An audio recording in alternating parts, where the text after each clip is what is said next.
This episode of the Dirty Civilian Podcast contains very sensitive content in regards to mental health and honest but explicit language. We don't recommend this for extremely young listeners unless as parents you approve of it for your kids first. Thank you to our Patreon supporters who make these conversations possible and to our friends over at Shooting Surplus. We have a newsletter link in the description that lets you guys save money and stay in the loop on life-saving equipment that we use. Enjoy the show and share it with someone who needs it. Well, welcome back to the pod, Collin. Guys, we've got Collin Underdahl here, who, believe it or not, was our first podcast guest, but the audio on his mic was a little botched. To say the least. Yeah, Specialist Jones in his rookie years. I'm just kidding. It wasn't his, It wasn't his fault. No. No. I just wasn't good enough as an editor to pull out your amazing voice in the middle of the fields of, where were we at? Alabama. That's right. What a shame. Yeah, the banjos really, banjos interrupted. Yeah. I'm pretty sure there was a wedding. Kind of looked like they were related. Yeah. Alabama. I'm from Kentucky. I can spot that a mile away. Yeah, I just went to a wedding in Kentucky, and the first thing they asked each other was, "You're not cousins, right?" Yeah, everyone's skin was blue. There's chuckles, thoughts. Yeah. Well, pumped that you're here. We just shot a video with you on your work travel loadout, but this is going to be a little bit different of a podcast. We don't always get like super deep, but we've prepped you like we're going deep tonight. Mm-hmm. Don't make a joke about that. Too late. Yeah. But we kind of know a little bit of your backstory, but we don't know all the details. Mm-hmm. And so could you, I guess, I don't know, you just want to hop into it? Why not? Yeah. Yeah. So, where are you from? I am from Minnesota, so. The whole state? Yeah, I inhabit the whole state. I'm a large dude. You are a large dude. Large. Yeah. I don't really like to pinpoint it exactly, but that's fine. Yeah, OPSEC or PERSEC. Yeah, just more. Small town or big town? Technically a suburb. They try and keep putting St. Paul as the town or whatever that I live in, and I strictly deny that. Nope, different place. St. Paul is better than Minneapolis. Minneapolis is on crack. St. Paul is just kind of its own thing. I feel like St. Paul actually has to protect some of the historic value of St. Paul versus Minneapolis. It's just like, yeah, we're a city and we know we suck. Yeah. But yeah. So yeah, born and raised in Minnesota. Supposedly I had an accent before, and then supposedly now I don't have an accent of Minnesotan.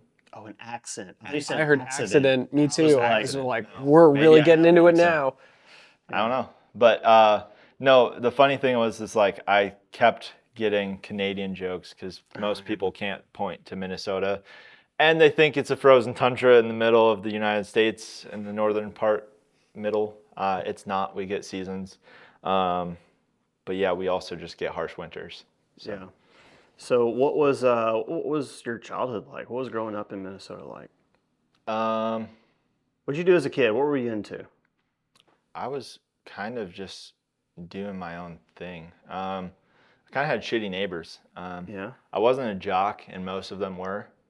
I like sports, but I always kind of thought it was weird how much people knew about sports. I was like, why do you care about what someone else does so much that it's your personality? I wouldn't say I got bullied, but there was like some teasing and I didn't really fit in with the people that lived on my block. Kind of got into I always was into, this intro makes this look terrible. I was always into history. I liked the History Channel a lot. I watched a lot of documentaries. And always been interested in the military, military war conflict, what goes into it. First it was just surface level, just knowing that people went from just an average person off the block, joining the service and doing things that essentially have immortalized them in history for as long as their military culture has been or will be taught, you know? Yeah. So I always kind of was interested more in that. I thought that was more interesting. Not that, like, I have respect for sports players and stuff like that. They're doing a different dedication, and a lot of them are very well disciplined, and you know, they don't actually get to show their beliefs on the current media platforms. And if they do, they get slapped back down into their "you just play sports" ball. Yeah. Which is unfortunate because, you know, you see peeps of it popping out, and you're like, okay, those are still real people. They have actual based beliefs, and they're kind of in a juggling fest of like, you know, do I do the thing that I've dedicated my life towards, or do I speak out and get completely eradicated from it? Yeah. And I think a lot of people don't have that type of thing, because I don't think a lot of people have the beliefs that are strong enough to voice it in opposition of culture. Yeah. I know a lot of people kind of don't like to out themselves fully on what they believe because they're afraid of the retaliation. And then it's like they watch and sit on the sidelines and see the stuff that they don't want to unfold kind of unfold. And meanwhile, like, I don't know, like getting, wouldn't say bullied, just kind of picked on, didn't really fit in with the people directly around me. So I had to I had friends that I would have to go, like, you know, see them in other neighborhoods, not terribly far and whatnot, but just kind of having that kind of already set me apart to just be like, I started to get not afraid to just tell them, like, you know, I would skateboard, do whatever, do things that weren't sports ball, and they would like yell, they would say something to me, and I'd be like, you know, I don't fucking care. Yeah. That interest that you found in people who immortalize themselves through history by doing something of value, maybe it's through military or through doing something great in politics or whatever that is. Where did you find that interest? Because I think for a lot of people, they can find that through their parents or through a school structure or through, maybe it is through sports ball that they find that interest. Where do you think you found that, or was it self-taught?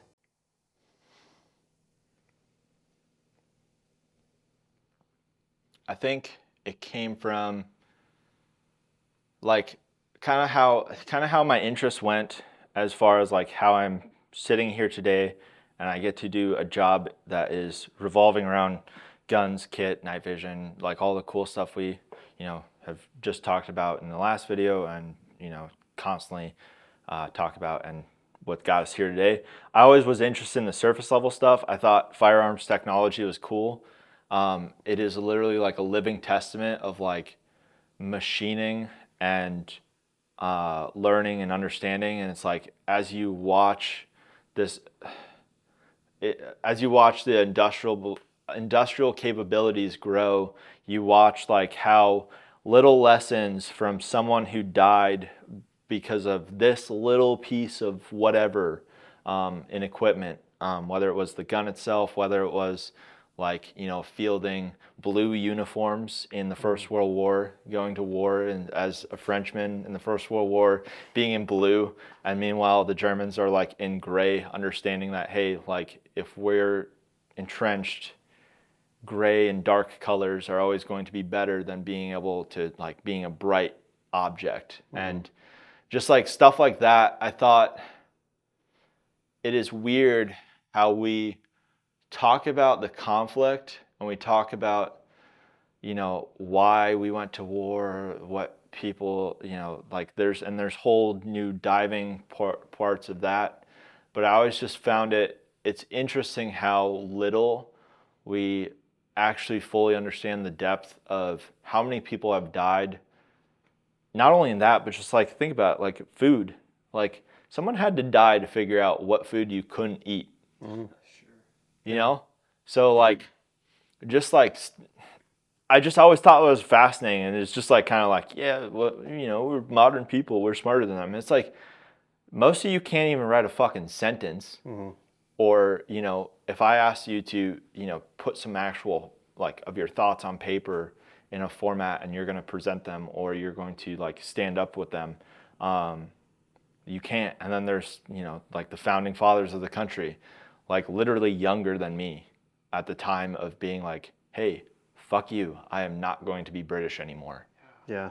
You know? It's really funny how, you know, you're hitting the nail on the head about something that's going on with our society right now, or our culture, is that how just a little bit of confrontation people aren't willing to partake in. Like they'll back down at the first sign of any sort of repercussion. You know, you brought up the example of athletes who have beliefs and opinions that aren't popular these days, and wanting basically they don't want to say anything. Or just normal people don't want to be outspoken about what they believe because of fear of repercussion. But you look throughout history, and it's like we didn't get here because of men who were willing to back down at that little tiny bit of conflict, right? Like you had people who used to die for their beliefs, who used to die just because of who they wanted to worship or what they wanted to believe in or what they wanted to do. And now we as a people currently in America and really throughout Europe and a lot of the world, it's like, oh no, I might not be socially as acceptable if I say this. I better not say it. Right, or whether it's said or not, our nation was founded by people who were willing to stand up against the biggest government in the world at the time, and if they did so publicly and left their homes, there was a chance that their cabin would be burned down, that their family would be killed. And now we have people who are worried about not getting a shot because they might lose their job. And they're still under the impression that they're a Minuteman, they're a modern day survivalist, which everyone has to make their own choices. But look how far we've fallen to where, like you said, man, someone had to eat a certain food and realize, yeah, that's not healthy, you're gonna die. Yep. Well, now we're back to that, where a very small percentage of our society understands, yeah, we can't put that on the shelves at whatever grocery store because people will die if they eat that. And a lot of other people just buy whatever they want from the grocery store because they know anything I get from here, I can eat, right? Whether it's good for me or not. Yeah, it's sad. Yeah.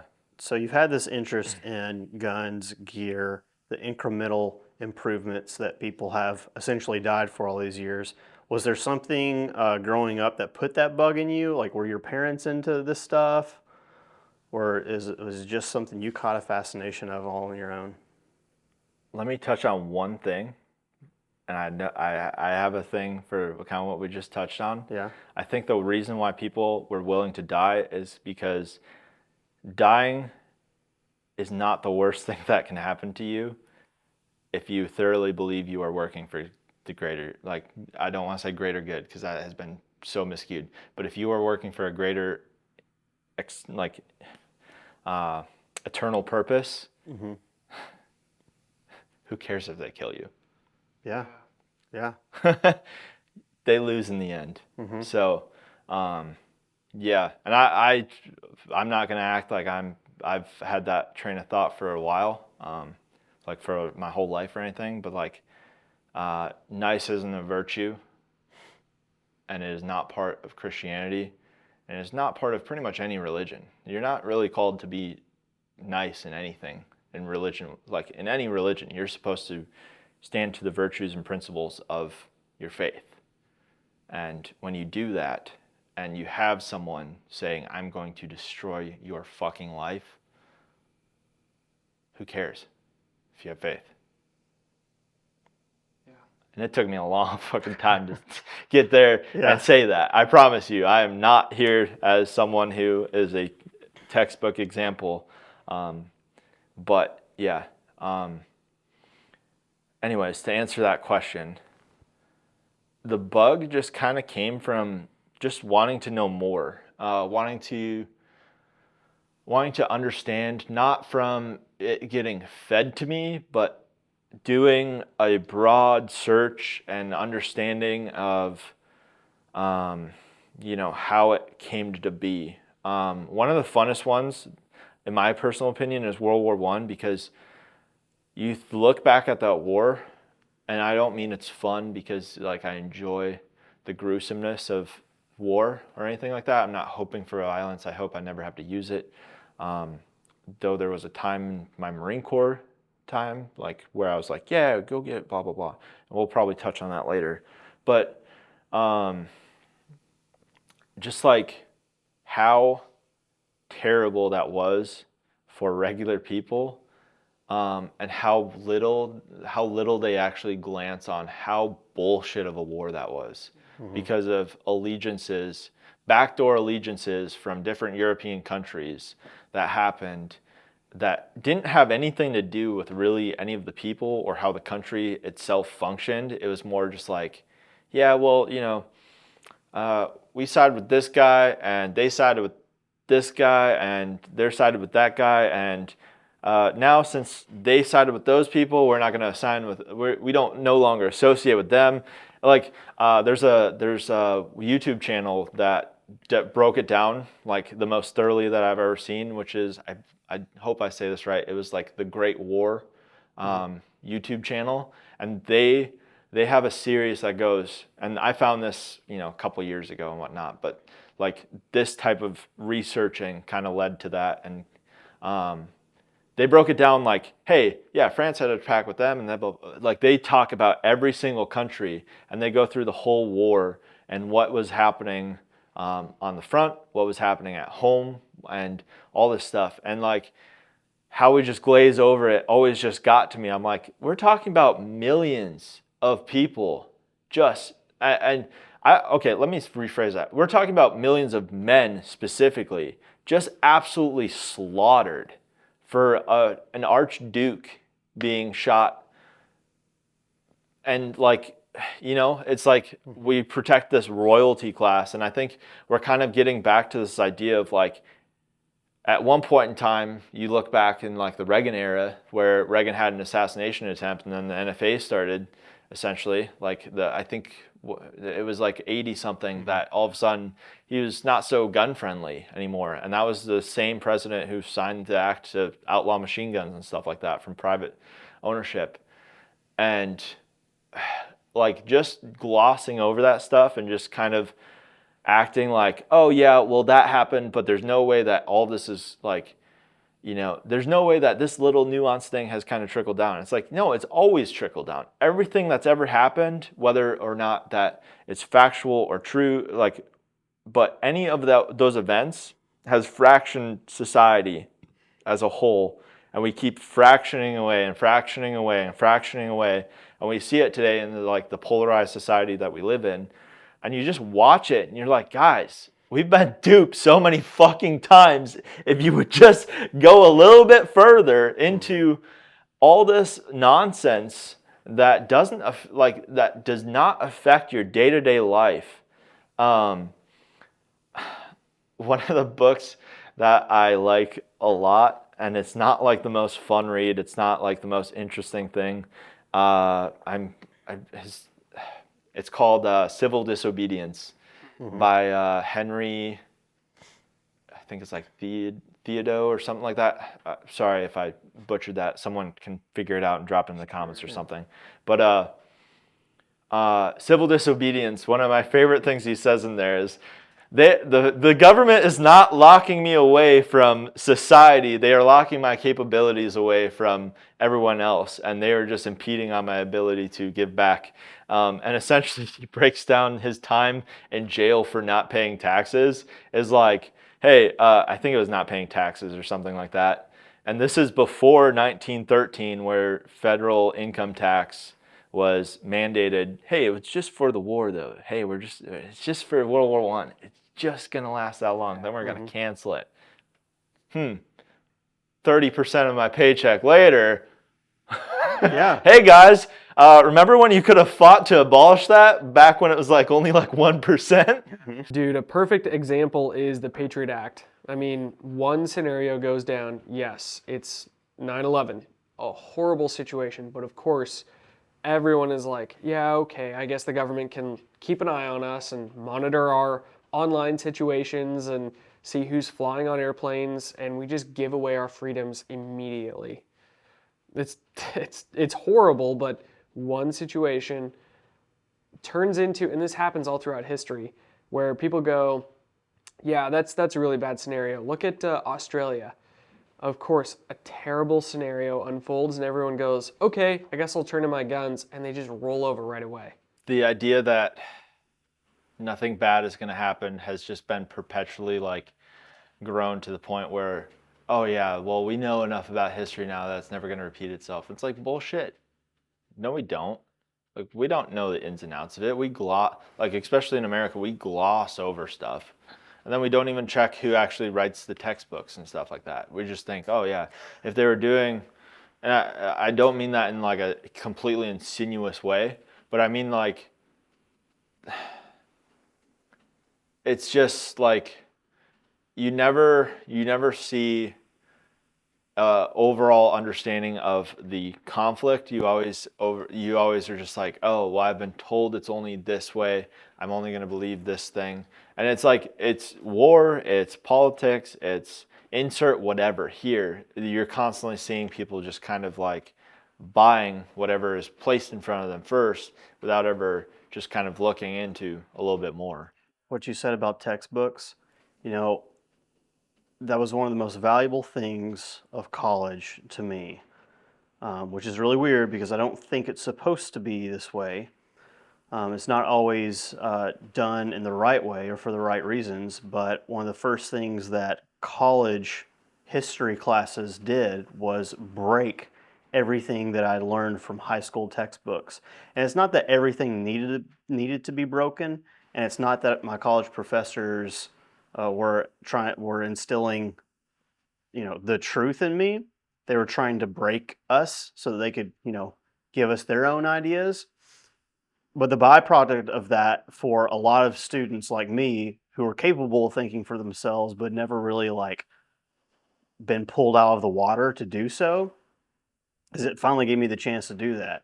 And I think a lot of students in college in those classes that I was in, they got pulled out of the water, and that, everything that you read in your high school textbook, in your high school history textbooks was, glossed over, glazed over, or redacted, wasn't all true. Here's what you should believe instead.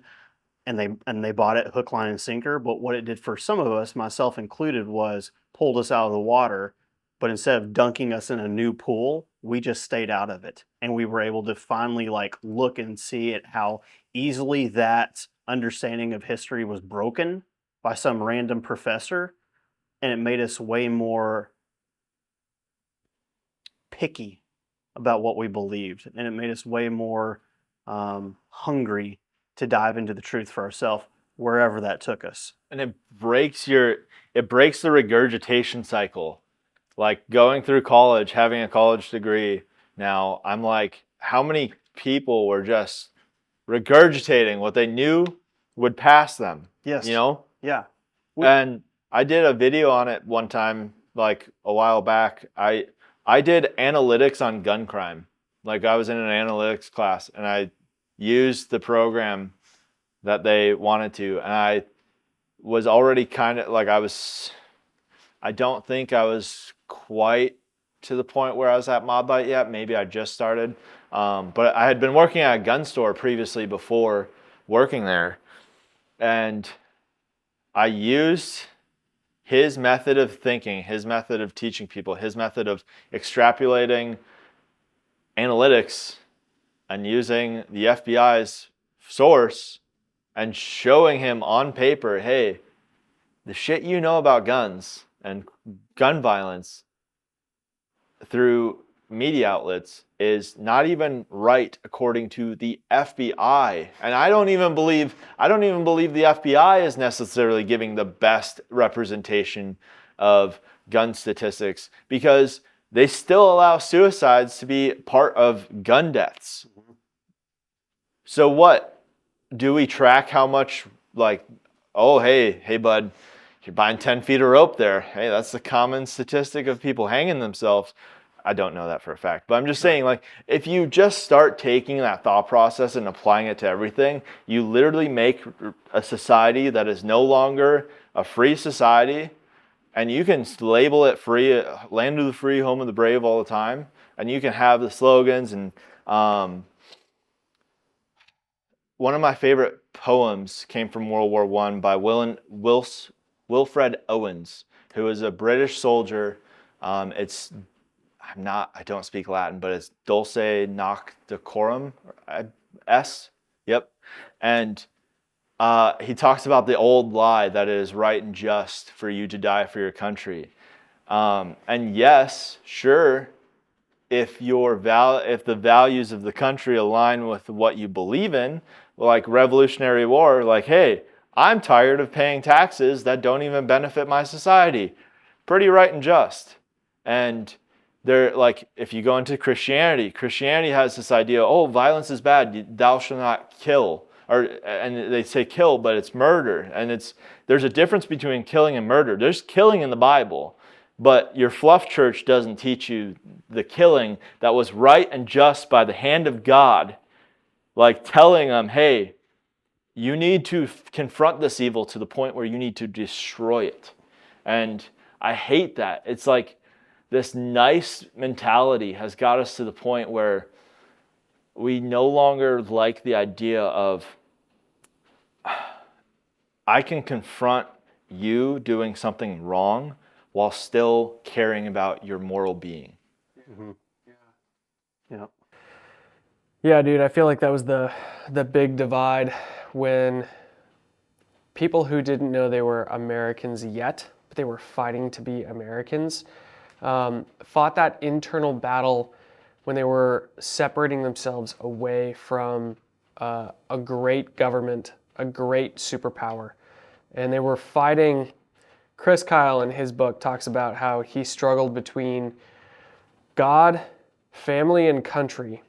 God comes first. Where do you place family and country? And at times in his life, he struggled between family and country, which comes second. And I think that the great Americans who founded the nation that we live in, they concluded it can't be country, which is why I have to fight and be willing to die. My sacrifice needs to come first so that my children have an opportunity to have a country. And right now, there's a lot of people that are struggling between country and family, and there's a lot of people, even leftists, who are working very, very hard to put country first as opposed to family. And there's, through the right and the left, people who fight between the two. And I feel like we could talk about this, the way of the world and what we would change and all those things for hours and hours. But I'm curious, let's go back to Collin Underdahl. Yep. Okay, so you're growing up in Minnesota. You have a wild fascination with this stuff. You joined the military. Did you know originally that you were going to join? And specifically, did you know that you were interested in the Marine Corps? Or did you walk into a recruiter's office and just figure it out from there? I knew I was going to join the service sometime after the first time I shot a gun. And wow. I was like the first time I shot, it was a 30-30 lever action that I now own, and I will pass down from generation to generation. And if they kill me and take it, well, guess what? Joke's on you. I'm coming back and I'm haunting you. No, but it was given to me by my grandpa, who was in the Army and was in Korea. Unfortunately, like, it's not something he is very good at talking about. And he's still around, but I try and be careful talking about it because, you know, with older age and memory issues, the last thing I want him to do is feel some sort of, you know, sweeping emotion that's going to kind of throw him off balance, because the hormones and all the excitement and all that stuff can affect people in their old age. And, you know, just, yeah. But I got to the point where I hated school in high school, could not stand it, could not sit still. I was told I was stupid. I was told that I couldn't learn as fast as everyone else. That what you are trying to learn doesn't really matter. Like, again, I was reading history books. Funny story about that. I got, World War II, like, our age group got to, like, grow up with a lot of World War II vets and a lot of people who remember the war. And what it was like, and those were some of them were our maybe great or maybe grandparents, but generally we got the pleasure of actually meeting some of them, and we still see some of them around today, but those numbers are dwindling. But like I got interested into war, and then I got interested into the politics behind war. At a certain point in middle school, my dad needed surgery, and I was pretty much just completely internalized. I only really wanted to focus on what I wanted to learn and what I wanted to know about. And at that time, I was like, how does a guy like Hitler come to power? And I read it was a giant book, right? A book that I was told that I could not comprehend. And so I'm internal. I'm totally internal. They took away my activity and told me, hey, you need to be in the extra time for homework activity. So now you get to do what you hate the most, which is sitting a fucking around. And you just get to soak. And if you don't have if you're not doing anything, well, you must be skimping on your homework and you must not doing it. I didn't have anything else to do because I was going to the hospital every day after class because my dad had a tumor in his head, and my teacher of that class pretty much told me, you can't read that book, you're not smart enough to understand it. And I fucking freaked the fuck out. I broke down a big portion of how the parliament of another country worked, and I kicked a chair, said fuck you, and I walked out of the class. And this was in like 8th grade. Epic. Yeah, dude. That should be in a movie. The chair probably like spun like two things. I was just kicking it more for dramatic effect. But like it was just hilarious because it's like here I'm getting told all the time that I'm just dumb or whatever, and it's like I'm not dumb. You guys aren't teaching me anything I fucking care about or anything that I'm interested in, or you're telling me to sit around. Like I want to run. I want to do something. Like I want to do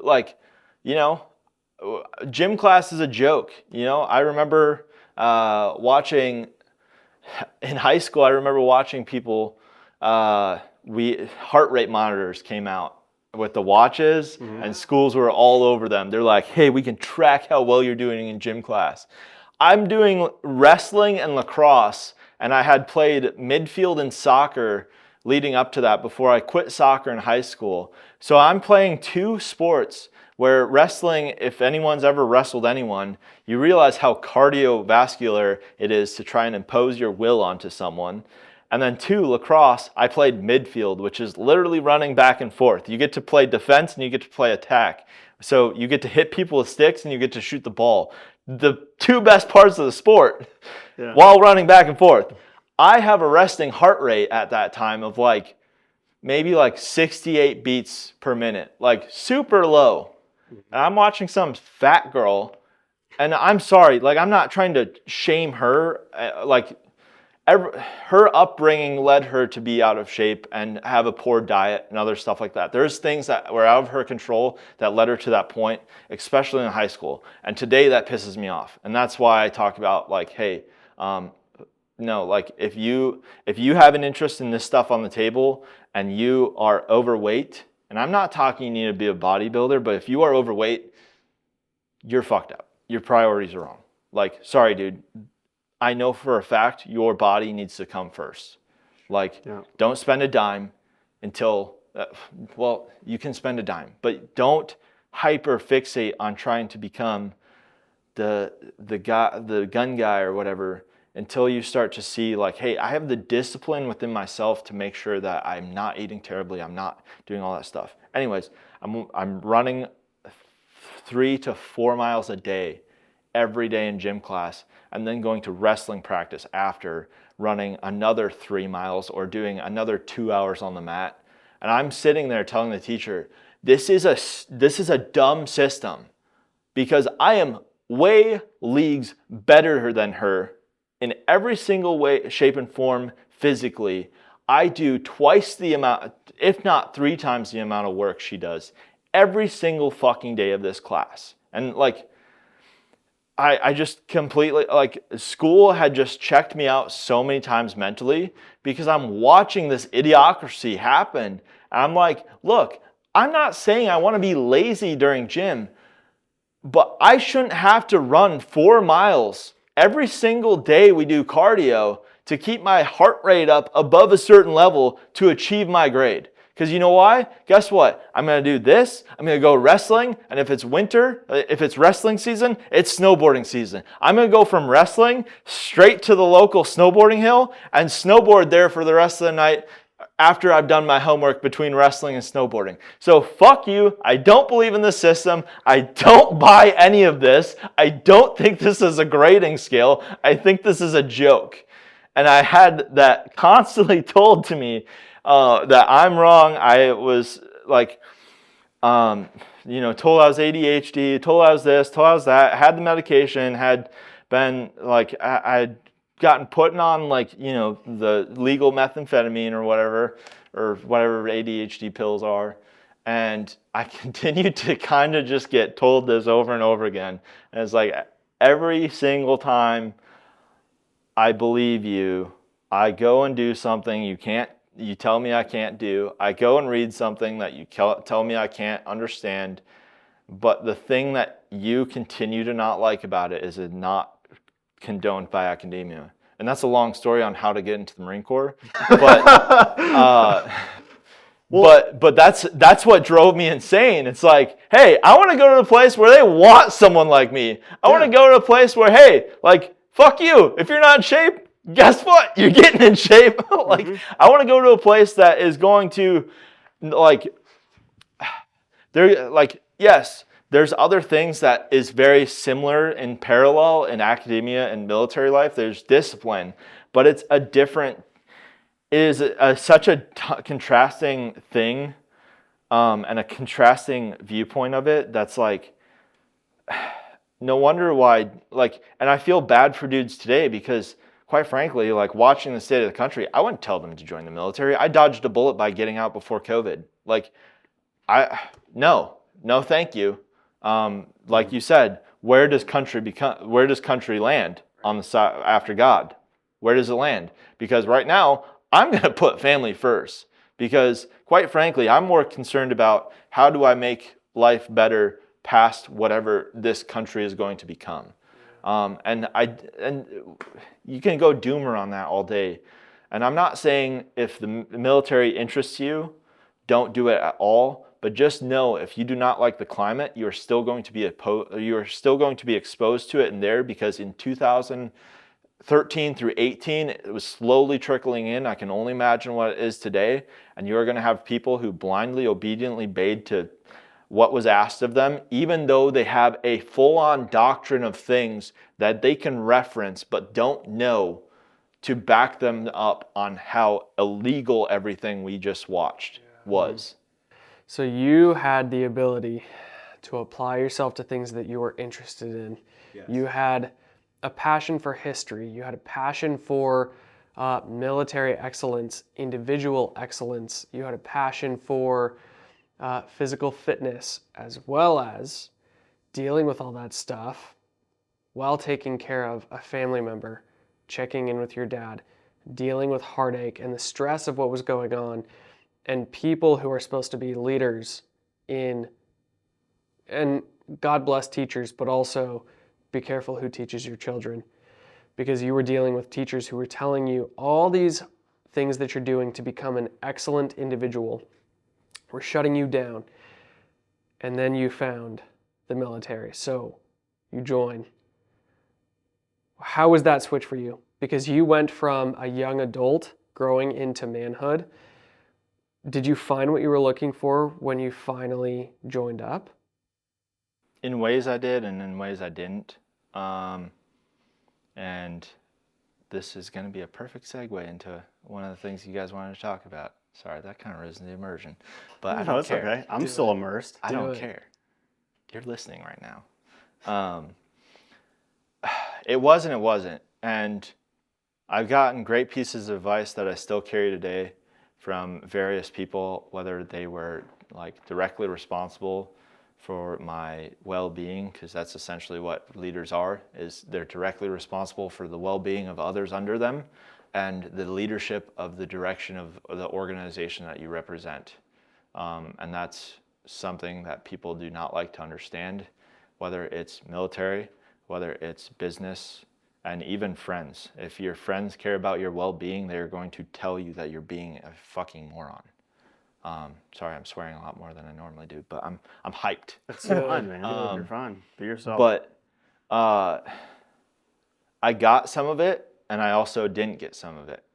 I have good vision today because Captain Krausik, the second I told him, hey, sir, he was the platoon commander, he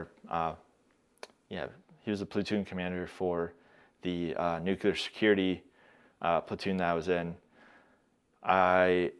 So the way the military, the way the Marine Corps / Navy prioritizes like eye surgery is it goes aviation, infantry. If you are either one of those, you are the top ones to get an elective surgery to fix your eyesight. The second I told him, hey, sir, and this is during, I'm in a nuclear security unit, every body that stands security and holds the clearance is important. And numbers matter in that, because the smaller you get, the more stressed out everyone gets. And we're doing 2 weeks on, 2 weeks off at that time. And for that eye surgery, I was going to be out for a month, or it was a month or like month and a half, or maybe 2. Anyways, that's like how many cycles within.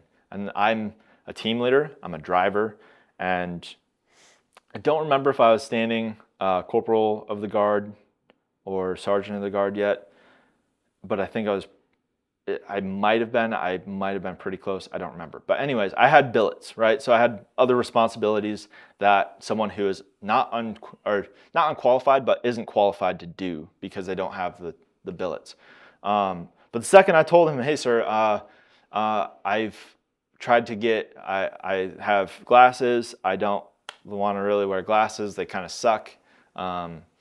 I have gone through all the process. I've done all the things that I needed to do to go through Navy medicine, to get PRK surgery to fix my eyesight. He was like, I remember, like, I was so nervous going in there telling him that, because essentially I'm saying, hey, sir, can I put my personal life on the pedestal for a little bit to be special, so I can come back and have something that's gonna, further on go into my life? And he was like, absolutely, and he signed it.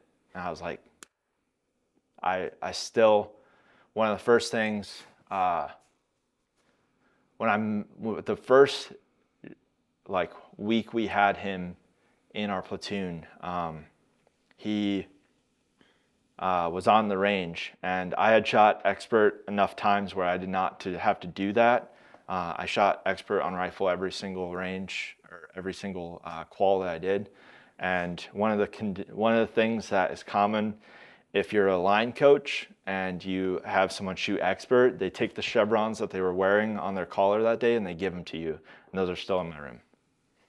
So I got quite a bit of what I was looking for, with quite a bit of negative. And the negative stuff is like another thing. And this isn't a scare thing. But I was also in a relationship. She had went through cancer while I was with her. And we were good, but we were bad. And we were young and we were dumb. And there was a ton of things that go into that. And I'm sure you have questions on that, but before we talk about that, I also want to talk about some of the bad. I had leaders in my, so the way security forces contract works, for those that don't know, you are infantry, so you go through boot camp, you go through SOI where you get the 0311 designation, then you go to BSG, which is basic security guard, which is just how do you implement security in, they mainly focus on the embassies and not so much the nuclear security, but the embassy / the guard type of stuff they teach is still relevant to standing posts and creating, like doing watch cycles and other stuff like that. I loved nuclear security, and the wedding that I was just at was a bunch of the guys that I was with there, and it just picked up like I hadn't seen them since 2015. It felt like the boys are back. Yeah. But then I went to, so after you do your 2 years there, I was sitting pretty tall. I was standing a sergeant's billet, which was, so the way that area of operation worked, I say that funnily because people are like, you have to be in combat for it. And it's like, no, you don't. Like, it's still an area of operation. It's still a day in, day out thing that needs to be done. It is still security. It is still a job of the Marine Corps. You are still a Marine. There's a lot of pride when it comes to people who've been able to go on combat deployments and stuff like that. And quite frankly, looking back, I wanted to go. The Marine Corps never sent me. Therefore, why should I be so woe and moey about it? I know dudes who are still sitting there like being like, well, if the next war popped up, I guess I could start running a PFT again. It's like, that's really like at 28, about to be 29, that's really something you really care about?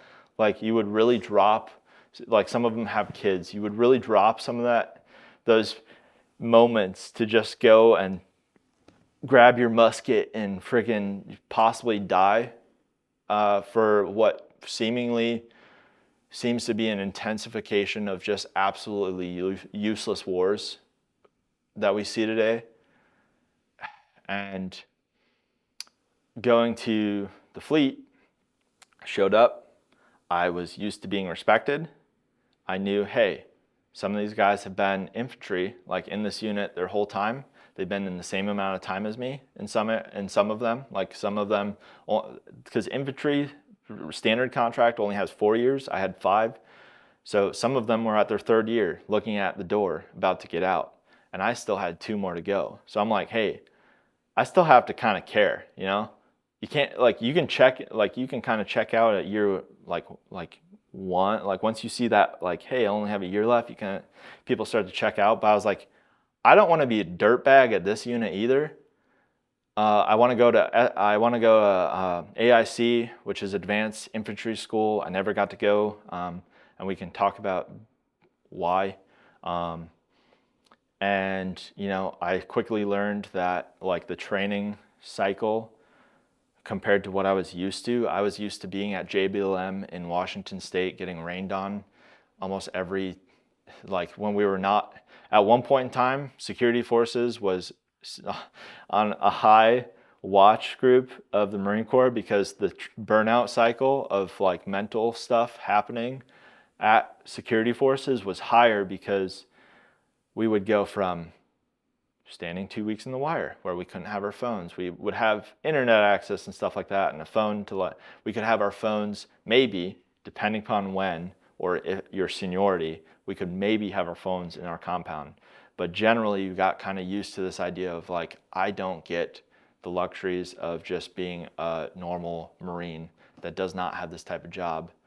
I have a question though. Yeah. So you had a point where you had to go in, backtracking to the eye surgery component, or at least getting your vision checked out. Mm-hmm. You had a delay. You had a concern about asking about personal, putting your needs above the team. Yep.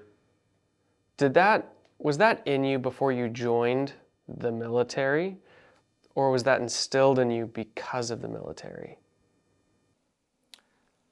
think it was both. To backtrack a little bit more, like in my earlier life, one of the reasons, like looking back, I probably didn't fit in because I learned what suicide was in 4th grade, when a lot of kids can't even comprehend how someone could be that sad, through my cousin, who, yeah. So, man.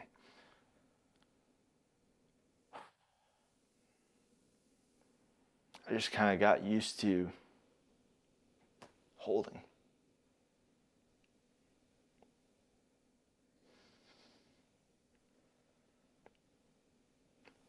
Sorry, guys. But yeah, it just kind of compounded from there to the point where I've always felt, through all the stuff that we've kind of previously talked about, like, okay, believe some of it, don't believe others of it, and I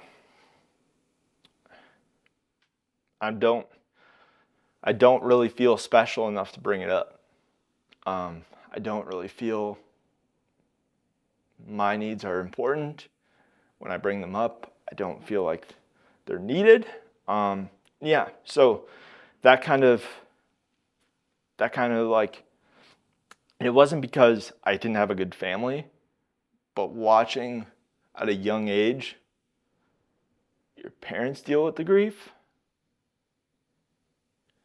it's hard to do when you're comprehending what it is. So yeah, it was one of those things where it's like, I don't know how to bring this up, you know? It's like, hey, I'm having, fits at night where I'm, as I'm growing up, I'm putting together some of the hardest topics of life, my room, by myself, together. So it just never felt important of what I needed. And then the Marine Corps kind of instills it too, of like, your personal needs aren't shit, like food's a crutch, being injured, like, you can't do that. You're not really injured, you're a malingerer. So they do it in a different way, and you're like, all right, yeah, you're right, I'm a bitch. But yeah, so it's like, watch it, like, it's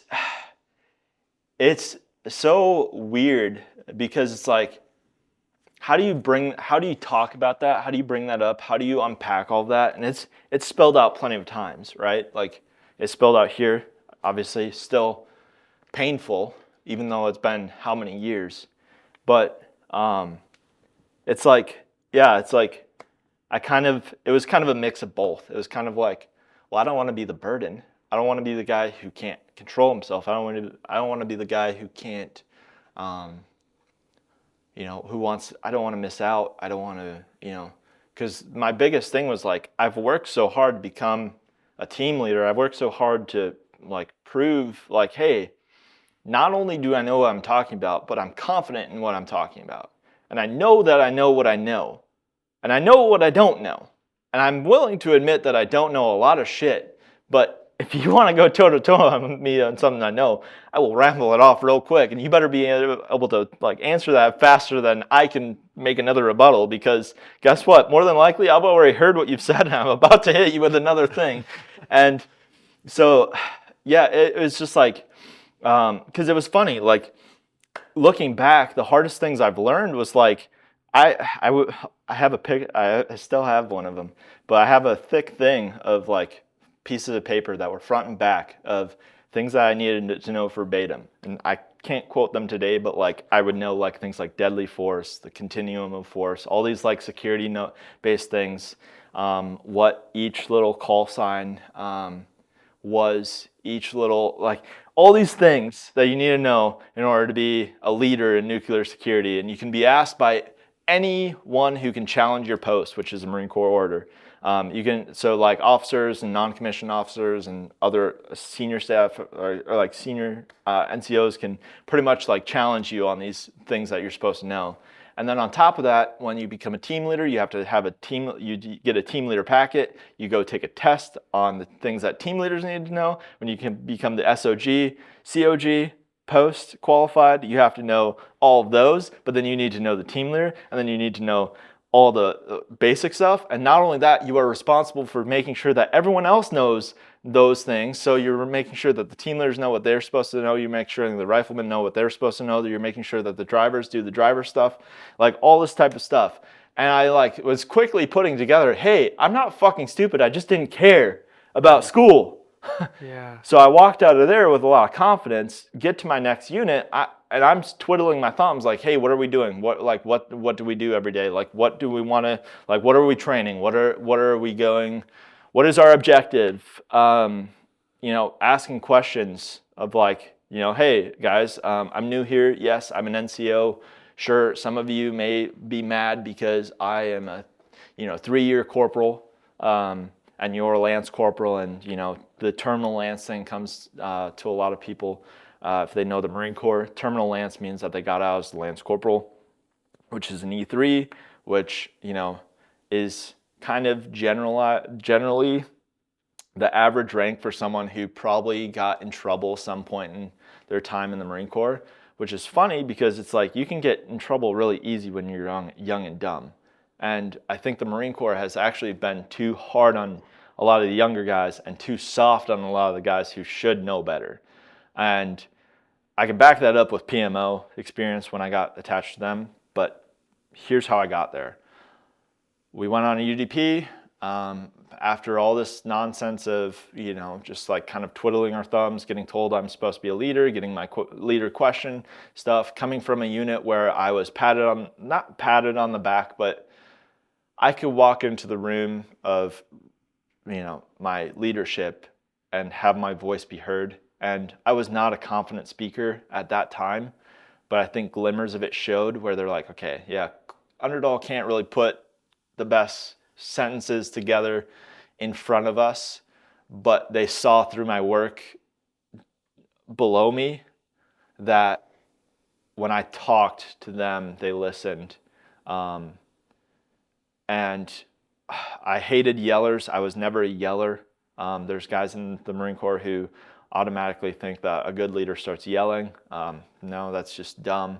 A lot of times the guy doesn't understand what mumbled sentence you just said, or you're poorly describing what you're trying to get them to do because you yourself don't know how to describe what you're trying to get them to do. Getting to that unit, I watched all that and just kind of like our UDP was just like broken training cycle stuff after broken training cycle stuff. We were promised the world and barely got to do shit. And it turned into just kind of sitting around in Japan, twiddling on our thumbs, playing video games, drinking to pass time, drinking, going to the gym, video games, sleeping. Did that feel like a reflection of high school? Yeah. You were promised the world and just simply put to work doing next to nothing? Yeah, absolutely. Because it's like I'm like, I don't want to, like, don't get me wrong, I still want to work out and I still want to do stuff that's cool and whatnot, but like I don't want to get my dick pushed in every morning for PT, getting told that we're going to do all this great stuff. And yeah, like, and then, that next actual training thing is canceled or stuff like that. So it came to a head where they tried to wrongfully NJP me. My first sergeant made me get a big ass callus on my foot cut off when I didn't want to because I knew it was going to take me out. I told them, because one of the things that they tell you in the JDub brief is, hey, if you have any open wounds or cuts that are going to possibly get infected, especially on the feet, because they're going to stay moist and damp from sweat in your boots. And if you've ever been to Okinawa or just know about jungles, they are a hotbed of just nasty diseases. right? I knew that. I listened to the brief. I get pulled out of the field after he sees me drying off my feet, sees the nasty callus, gets me to the MO. They cut it off. I'm GoProing it, by the way, because I think my mom's going to think it's hilarious. The medical officer tells me, you're not going back out to the field. First sergeant and company commander come back, and they're saying, like, ready, double, to go back to the field? I'm like, dude, I have a huge-ass Band-Aid on the heel of my foot, man. Like, I'm not trying to get out of training, but you kind of did this to me. And they're like, what the fuck do you mean? I was like, well, now I don't have, I ran through my last pair of dry socks because we had been out all day. It had rained. We had went through a river creek. And I was airing my feet out for a reason. Like, I was trying to sustain myself like I'm trained to do. You pulled me out of my sustainment, made me have a new injury, medically induced, and now you're putting me back out. That led to a head. That first sergeant tried to NJP me, had the video 2:45 on the GoPro. Hey, guess what the MO said on my GoPro? Oh, hey, you Underdahl, you're not going back out to the field. I show my buddy Eberly, who's next to me, and I was like, hey, man, just watch this real quick. But after I told him what went on, he's like, oh, fuck. I was like, yeah. And he's like, you should go tell him. And I was like, yeah, I'm gonna go up to my platoon commander and platoon sergeant. Gentlemen, I have something to show you. Play it for them. Hey, Underdahl, you're not going back out to the field. Lieutenant goes, oh, fuck. Because he knew what the first sergeant was trying to draft up. And then first sergeant comes back and fucking acts like he's my buddy. And I was just like, dude, I'm so fucking sick of fake ass people in my life. Like, you're supposed to be a leader. You're drunk all the time. I've literally tried to kick you out of the barracks when you showed up to the barracks drunk while I was on duty. I challenged you on my post knowing my Marine Corps orders and knowing the rank structure goes completely away when I'm on duty and you're in the wrong and you have had alcohol. You do not get to pull rank on me. I've had all those things happen. They try to get me to pay for this luau. I don't want to do it. I hold out. I don't do it. I don't pay for the luau. They try and say, oh, you don't want to hang out with the guys that you've been serving with? And I was like, dude, I've been with them for the past 6 months. I want to go home. I want to save money to go on leave. And that conversation led to me going to PMO. And I got a fresh refresher thing where I got to get trained up for a little bit to stand gate guard and stuff on base. I had great leaders there. I had some of the worst experiences of my life there, between my relationship falling apart and absolutely crumbling me emotionally, and the support element that I thought I had at home, while having some of the worst thoughts I've ever had in my head in my life, while seeing some, I don't want to say that I saw some shit, but after I got promoted to sergeant, I got to go on a couple ride-alongs. I got to go to like domestic disturbances and domestic disputes. And something about seeing families beat the shit out of each other just doesn't sit right with your head when you're also kind of getting verbally abused by someone you thought cared about you. And you start to see where that's going. And I went and asked for help. Instead of listening, they told me I was suicidal, took me away to the hospital. The hospital said I wasn't suicidal, but they were unsure about what to do with me. So they stuck me on duty for a while until I finally I had talked to one of the master sergeants there, and I wish I could remember his name, because he told me, he's like, man, I wish you came into my office, told me what you're going through. I would have taken my blouse off and I would have talked to you. It's like, fuck. Because it's like, that's the stuff dudes need. That's what guys are looking for. And we get stuck in this bureaucracy bullshit that thinks we can't have that type of stuff. Now we have to make sure we go through the checks and balances of all the stuff, because there's some idiot who can't comprehend further than what he's been told he's supposed to do. You know, if it fits his ships, he can't understand further past that. And then he just does, I'm just listening to what they've trained us. Just listening to what, it's like, what does your human mind tell you? What would you do if you switched spots with that person? But yeah, so like I went into like the only thing that I pretty much had at my disposal was going to that place, and I knew they did some mental health support, stuff like that, and they do like family support and stuff like that, and they'll pretty much be a median to delegate you to whatever you need to go to next. And the lady just looks at my sheet that I filled out in the waiting room, and yeah, like, this is a dumb question to ask Marines. Have you ever thought about death? Bitch, I'm in the infantry. Yeah, all the time. Yeah. Do you think I'm sitting here not thinking about like what would happen if I die? What would happen if others die? What would happen if I killed people? What would job? like it is literally part of the fucking job. Like, yeah, I've thought about death. And I joked to her, like I'm like sitting here like, yeah, I'm kind of losing my shit and I need to talk to someone. I need to just get this off my chest. Going through a lot of shit with my my fiance, going through a lot of shit with my old chain of command. I have a first sergeant who doesn't give a fuck about me. They've moved me how many times. I don't feel like I have anything stable in my life outside of my job. My job with PMO, like being a FAP to PMO, is the only thing that's kind of keeping me stable. But I won't lie, seeing some of the stuff that I'm seeing is not helping with me go to sleep at night. I'm losing sleep. You know, the only thing I have to look forward to is going to the gym and going to work. And she was like, yeah, but you checked this box. I'm like, did you not listen? It's not helping me. Did you not listen to anything else? So it sounds like even as growing into a young adult, through the school system, joining the military, even growing up through the military, you worked through the process of having people who are supposed to be leaders in your life, that you had a few good ones, but a lot of people who are supposed to be pushing you to excellence, supporting you, and making sure that you are a stable, strong individual that has the structure that you need in order to simply be a human. You missed out on a lot of that.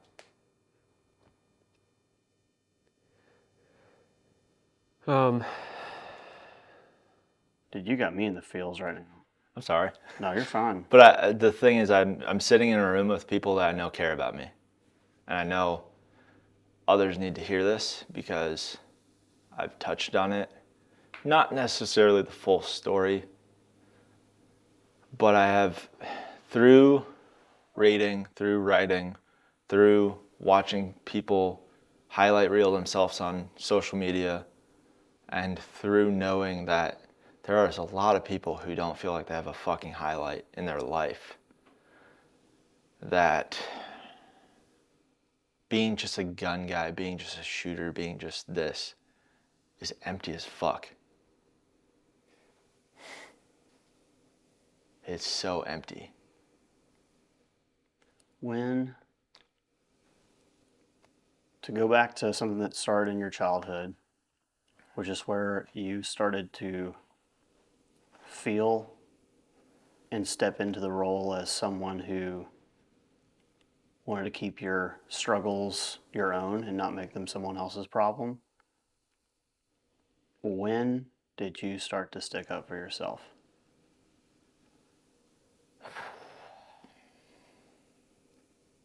It took a while.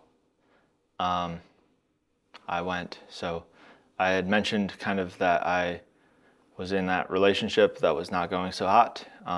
And we weren't, maybe we weren't meant to be, maybe we miscommunicated, or there was a lot of things that were happening in our lives very young that I think both of us were having things that were already hard to deal with, and trying to be a supportive role to each other it probably wasn't working out. And I used to be bitter about it for a little bit. But in that regard, standing up for myself, I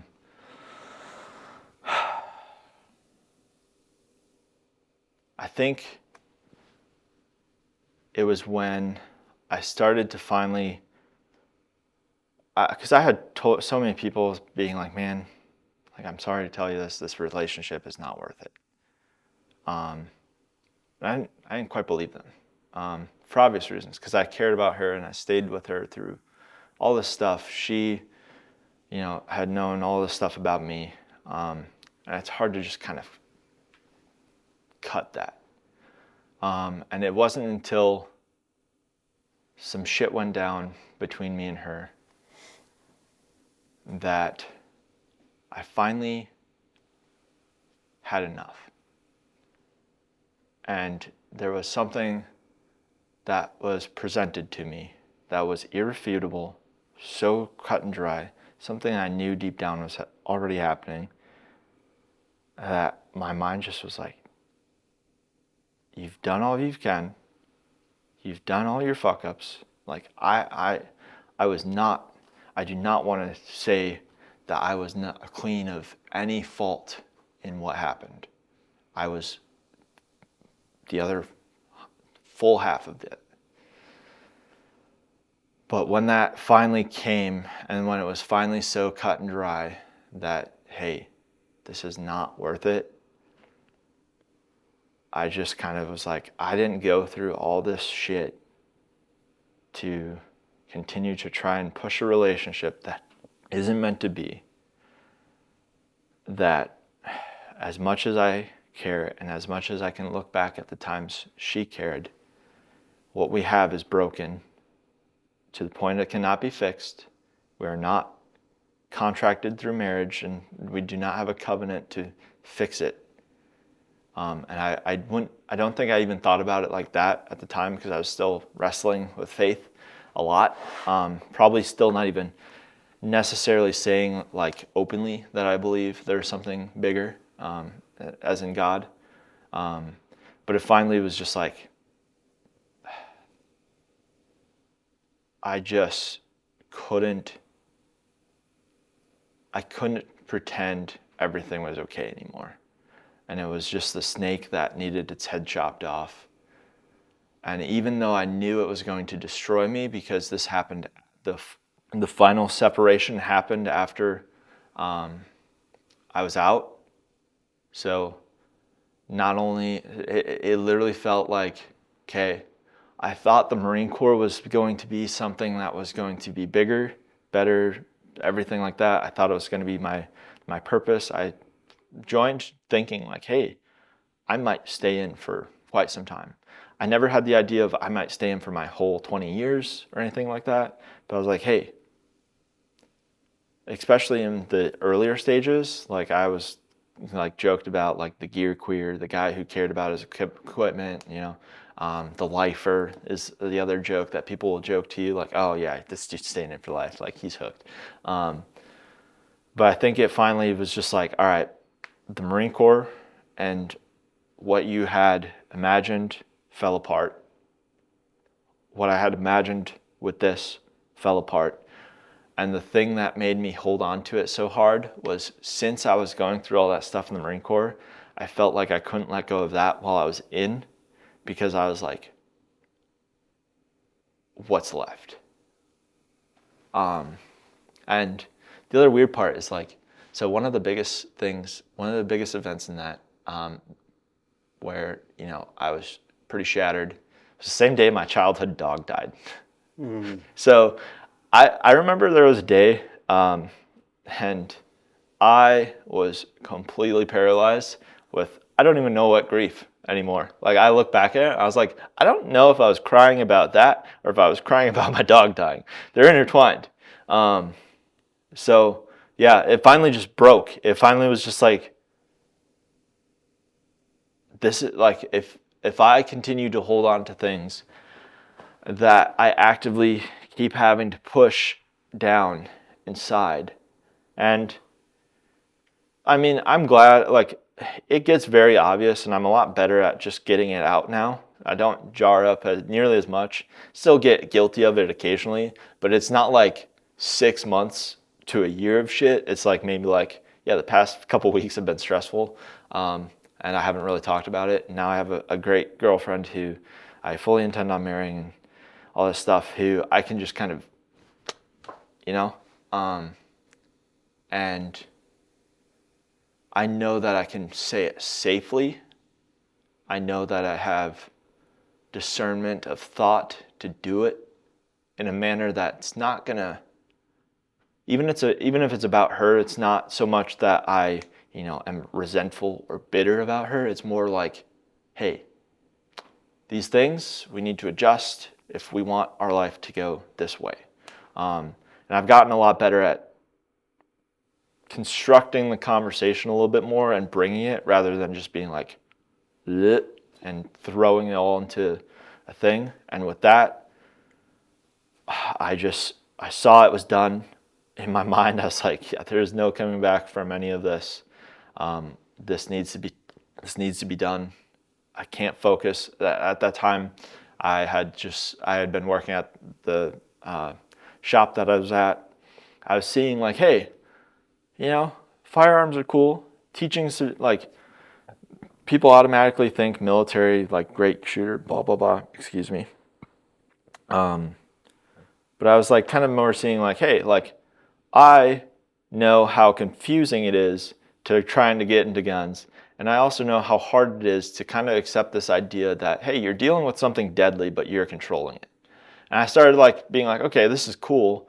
I'm taking people in a state, like Minnesota is a state known for people growing up around guns, right? But then you actually extrapolate that. It's like, yeah, dad had a gun that he went hunting with, twice a year. That's not exposure. That's like, it's in the house, it's in the closet, hidden away, and you only really see it when that person goes out, right? So I started seeing like, hey, I'm taking people who are like scared shitless of, this scary inanimate object. And I'm getting to them to be like, hey, did you drive in a 2-ton vehicle 70 miles an hour down the highway with opposite traffic going the other way? Guess what? That's fucking scary. You just haven't thought about that yet. Mm-hmm. You've come to the terms, well, hey, I have a basic understanding that the drivers on the road also have a basic understanding of how to drive, right? And that doesn't mean accidents don't happen, just like you can train your whole life with firearms and still have some sort of accident with them. Hopefully not out of negligence, but let's be real. Like you can have something go wrong with your gun, or you can do something to your gun that slightly messes it up. And next thing you know, all this years of experience, you mess something up that was crucial and it blows up in your face. Not saying I've had that happen, but like I know people who I trust fully that like they've done everything right. They made one small mistake and all of a sudden like they're like, whoa, okay. But they learn from it and go on. So I started to realize like, okay, if I can do that, and if I'm interested in doing that, and this relationship doesn't seem to be like jiving with that, like I had taught myself how to invest, and I'm not saying I'm a good investor, but I had taught myself kind of how to understand the stock market just by watching it, kind of being like, okay, like I kind of understand what I'm looking for. Investing money for the future, which I thought was with that person.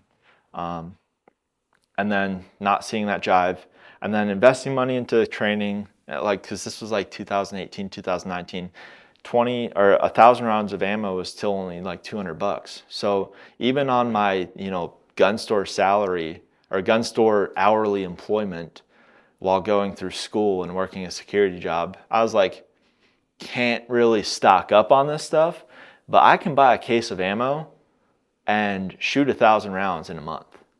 So and I can afford to buy the membership, which is expensive, but I paid it in cash because I had money saved aside.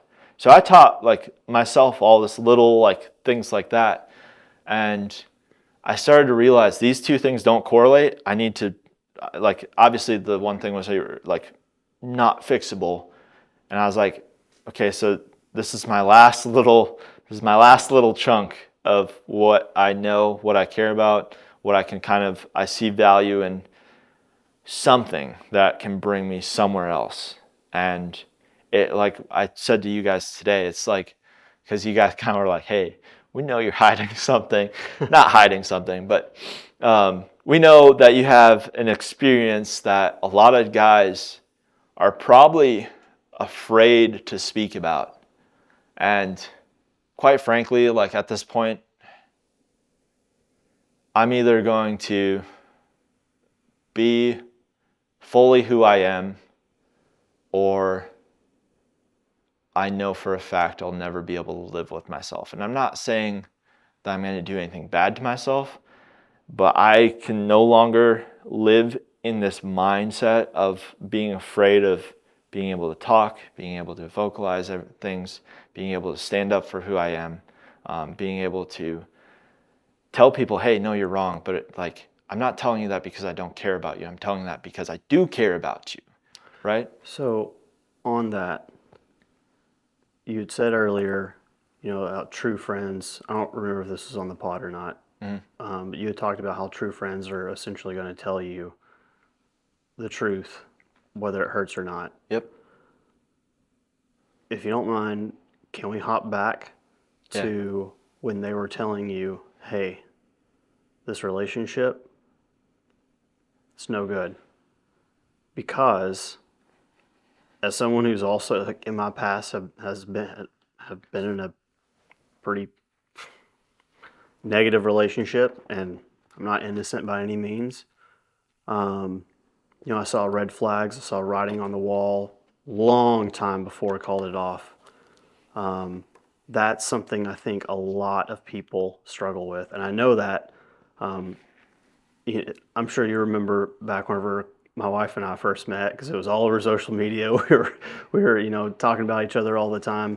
But a lot of people who followed me before that knew that I was in a very, very long relationship, and they were like, what happened? Like, how did you just flip that switch?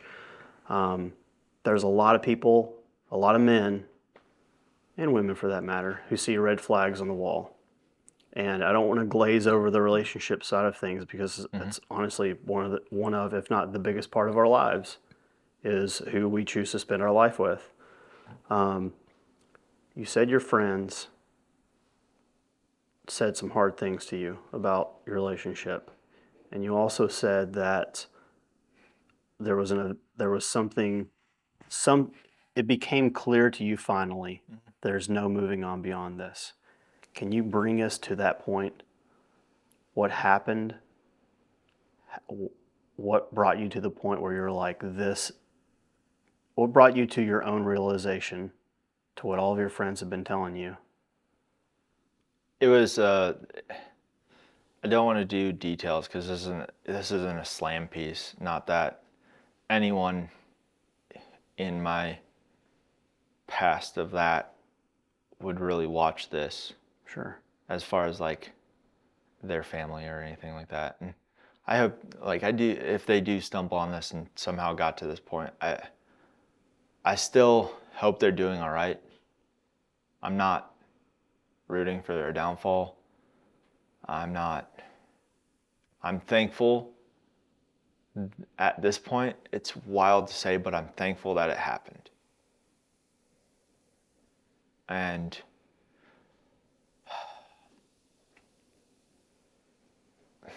yeah, I mean, even my parents told me, because I was on the phone with them a lot. And I don't know, I don't think it's easy to tell someone that, hey, the person you love is not good for you, and actually have them resonate with it. And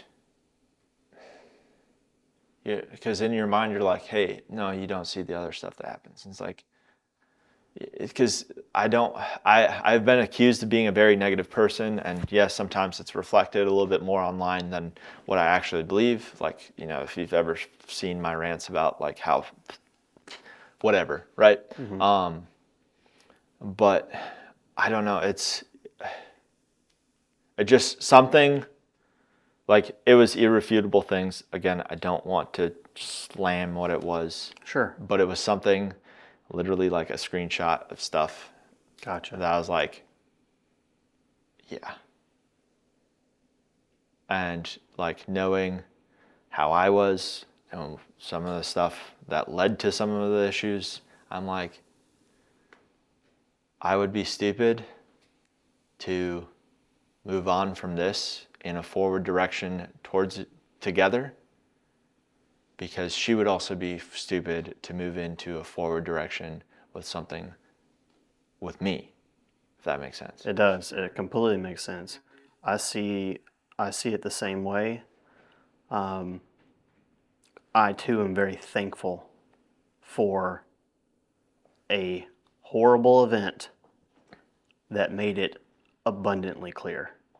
Because I think we try and hold on to these relationships. Of course, outside, before you're married, you try and hold on so tightly to people that you have history with, and you close your eyes to all the red flags. And had it not been for a definitive line in the sand, a definitive event, how long would we have held on? Yeah, I kind of like how social media people, like I focus on guns mainly, and like I try not to, I don't want to pedestal myself in like I have the utmost morality or I have the utmost this or the utmost that. And I like talking about this stuff. I'm generally on social media to kind of engage with people who have similar interests, because quite frankly, it is hard to find dudes who are sitting in this room and dudes who are listening to this that live in an area that is communicable and able to be reached constantly, right? So that's why I'm on social media and stuff like that. And I look at that and I'm watching guys who are struggling with all the other stuff that we're talking about, looking at guys like us who are blessed to sit in this room, talk about this stuff. Like they probably tuned in thinking this was going to be about more of the stuff on the table. But do you think that people struggle to find men specifically, because this gun stuff is generally surrounded by men, weapons of war or tools or toys. Guys like guns, right? A lot of guys are listening to this. Do you feel like, because what we're talking about is far more important, the mindset and mental health. Do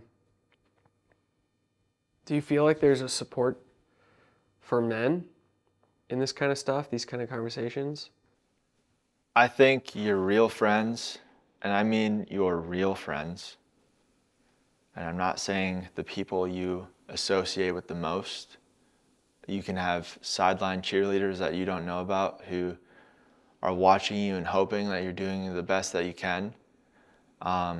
If they could peep into your life a little bit more and see some of that stuff, I think more of them would actually say something than some of the friends that you think are closest. And I'm not trying to, again, this isn't a jaded thing. But for example, how did I quit this gun store that I had started working at when it was new? Well, it got to a point where, quite frankly, I couldn't stand some of the things that were going on there. I knew what it was when I started. I knew I had changed. I knew that I was losing the change battle, and I was coming home from work every single day frustrated. Not at the people that I got to interact with in my classes that I taught, not with the people who came into the store, internally. And it was causing me a lot of issues. And I thankfully lived with Luke and Kevin. And they just kept seeing me come home every day, just pissing and moaning every single day. I'm doing something that so many people are like, dude, this is so cool. You know, and this isn't me saying I'm the greatest instructor ever, but they're like, dude, this is so cool. You get to teach people guns. You're in the Marine Corps. Like, you got all these cool experiences that like other people don't understand, or like you have some actual real world context to actually kind of train yourself around, right? And I'm not saying everything I did was how you should do it to a T, or I learned every single thing I could, but I had contrasting things to be able to be like, USPSA is cool because it focuses on the gun skill. Tactical stuff is cool because it focuses on the art of being deadly and being in a team and having the camaraderie and, you know, having hopefully a moral set of values that is so right and just that you are able to knowingly go out and destroy evil. And so I kept coming back.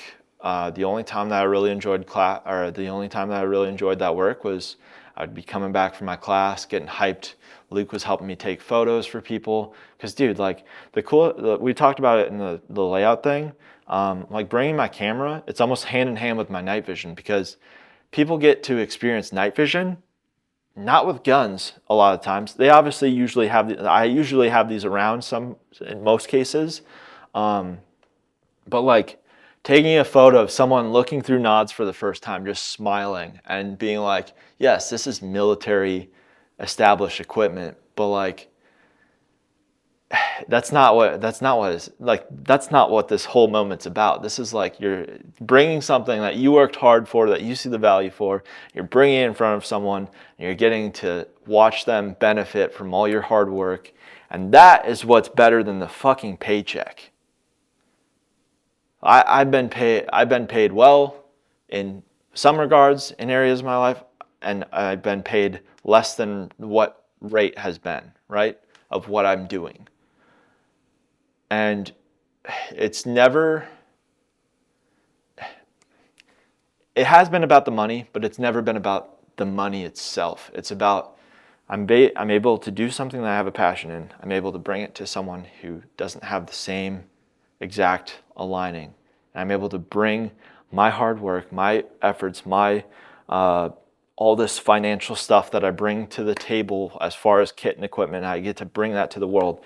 And it took me to get hired on by Modlite, because quite frankly, I was looking for an out. I was searching for the out of that shop. I was tired. I didn't want to do it anymore. I didn't want to be the grumpy guy behind the counter. And there might be a couple people who listen to this who know me from that, and they think I'm an asshole. And I was. But it was because of all the other shit that I was watching that was getting me to the point where I just completely checked out. I was just like, nah, I already know you. Don't need to get to know you. And that's not right, right? Luke and Kevin, I come home from a regular day of work, not one of the days that I got to train a bunch of people. They're like, dude, you should quit. I'm like, yeah, but my training, like the other stuff. And they're like, yeah, dude, you have a high for maybe Sunday night and Monday morning, but the second you come back Monday night, you're pissed off. And I was like, damn, you're right. Made some texts and some calls, and at the time I was only part-time at Modlite, and they said, hey, if you have, and I could, the other blessing that I had is I was going through school on the GI Bill, so I had other means of some financial stuff to kind of back me, just having that little compounding effect that I wasn't actually seeing until some of these moments. That was when I was like, hey, okay, can I go full time? And it's progressed from there. I ended up stopped working the floor. I did a couple more training classes, and I was like, not getting the support that I need. I'm gonna go on a bet. I'm gonna put my efforts into Modlite. I'm going to put my efforts into the current position that I have, which has now led from me just being the customer service guy to me looking over customer service individuals who help me greatly, even though some of my meetings are rambly, even though, I get to do some of the highlight stuff and have better connections or whatever, but I get to do it knowing a lot more that I get to do it full-heartedly. I stumble, I suck, I do dumb shit, I miss some deadlines that I make for myself, or I fail to follow up on something that I told them I would. I'm not immune to any of that either. But like getting to have that interaction of, hey man, you should quit that. So before we get to Mod Light though, you and I have hung out some, but just listening to you here, just talk about your life story some, for a few minutes. Sometimes you hear someone talk about their life, and we were made for a garden, right? And everyone was made for different components of the garden. Everyone's made for a project, a task in life. And listening to you talk about your passion, it seems like it always still comes back to self-sacrifice. You have a passion for teaching others. Even working at the gun store, you enjoyed class, teaching other people, giving of yourself. In the military, it seems like you had a passion about reaching those higher levels, learning information so that you could achieve more and serve the people under you, not necessarily the people above you. You have this passion about customer service. Now, that's a term, and a lot of people put that into a box about what that means, but really it comes back to serving people that you don't even know. Dude, you were made for a garden, and you are a servant warrior. I don't know exactly what all that means to you, or what box you might try to put that into, but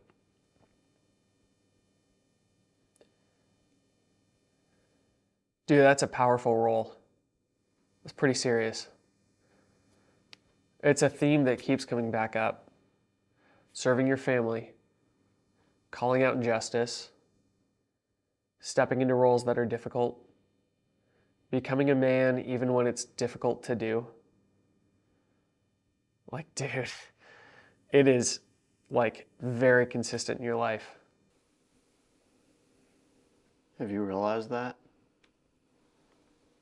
I don't think I've had it so point blankly said.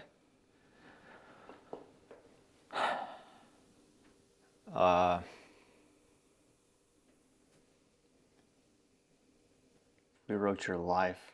If we wrote this story in a book and you read it about someone else, you'd come to that same conclusion. Yeah. I'm terrible at taking compliments. I know you are. Perfect. And yeah, it's kind of weird because like customer service is like, yeah, it's like, let me touch on customer service a little bit, because that's something that I think a lot of people have such a negative thing expected that they kind of set themselves up to have a negative experience. Right.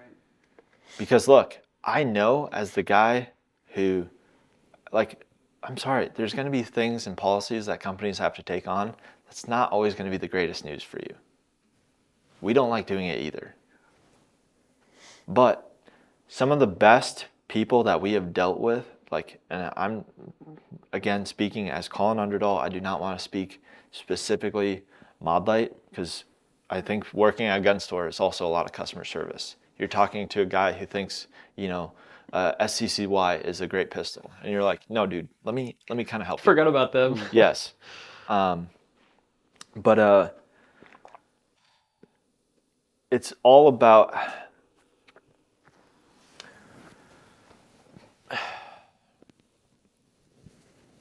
your approach matters more than you think. And if you don't structure your approach properly and you structure it in such a manner that you're wielding this, wrath or feeling of you've done wrong or you've been done wrong, the person behind the email is already at a disadvantage, or the call. And you can, don't even just, I don't want to talk about these specific products. I don't want to talk about what we do. I want to talk about just everything as a whole. The person you've spilled that onto their lap, and now how are they supposed to respond to you in a manner that this is a tricky one, and you can do it, and there's a lot of things that you like. There's plenty of books. I have a book highlight thing on my Instagram, which is probably one of my more favorite things, because I try and put things that I actually got value of. And if you want to message me and ask me about what I got value of it, I'll probably just send you a long-winded voicemail that's going to hit the minute, and I'm going to say, hold on, let me. So, but just remembering, dude, there's people behind a lot of what you're doing. There's people behind almost everything that's made. And if you constantly come at people with this wrath and with this, like, no one can do me wrong, because guess what, man? Someone's going to accidentally do you wrong. Someone's going to make a mistake. Someone's going to do something stupid. Someone's going to be having a bad day, or they're going to be in a situation like we've talked about that is affecting their life in a way that, yeah, I'll say it, you don't have the right to know just because you think you do. Because though I came on here and kind of just open booked, not everyone's like that. And if you want everyone like that, well, quite frankly, I think that if there was a bunch of me's, we would talk a lot, but we'd probably not get a lot done. And I'm not saying like you don't get anything done being like this, but I'm thankful that there's dudes who are willing to put in hours on like CAD, because I don't want to do it. Either. I'm thankful that there's someone out there saying, hey, yeah, you know what? That first thing we did, how we did it, needs to be adjusted. Cool. Like, I can't do that. And if we constantly wield this, because it happens so much in the gun community, they wield this idea that we're all the freaking same, and if you don't, we're going to stomp you out. And it's like, Drew, you've made comments and statements that I have watched over how long I've like followed you, and also sometimes since we've been friends in the past couple of years. I'm like, what the fuck, Drew? Like, you know? I say that about some of the stuff I say. Yeah, I'm like, what the fuck, man? And then I'm like, all right, well, help if now I have the pleasure of actually getting to follow up with you. Josh, you've done the same. Sure. And I've seen like in this room, I've seen you ridiculed, I've seen myself ridiculed. Once you start getting yourself and stretching your neck out, you start seeing every little fuck up that you do, or any negative interaction that you had with everyone, or anyone.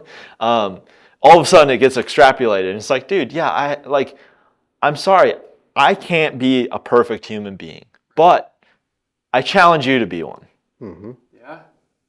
Because if I got to microscope you, guess what, man? I'm going to find shit. And if I find shit, does it really serve me any better to sit there and like, hey, remember that time you said this thing that everyone fucking hated? Like, it's cool, you put your foot in your mouth. It's the man in the arena. Yeah, it's the person who is willing to, all right, I want to make a culture shift.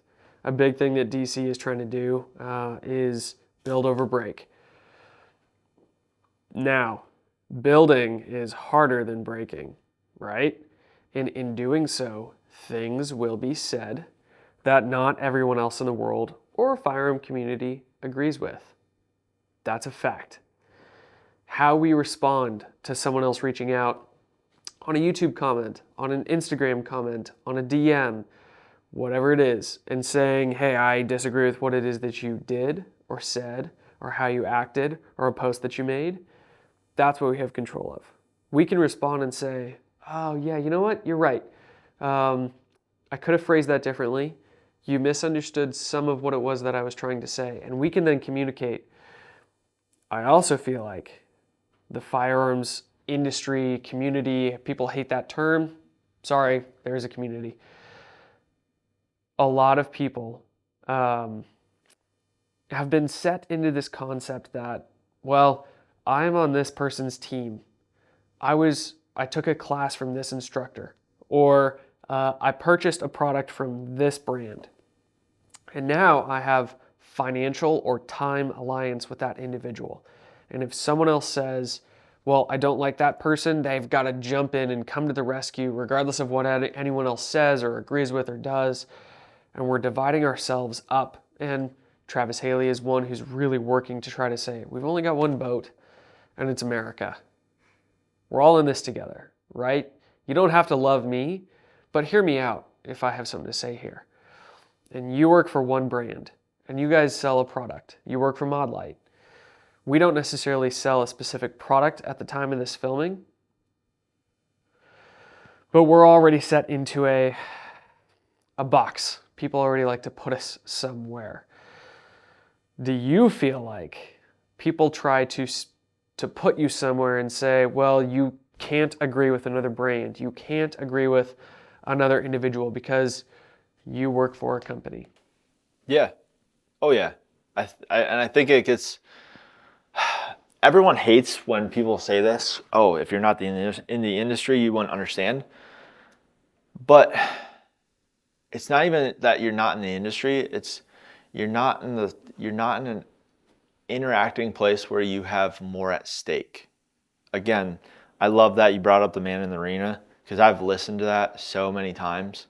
That is probably one of the greatest things ever said by a United States president, and it was not even really addressing anything like, that was a great speech.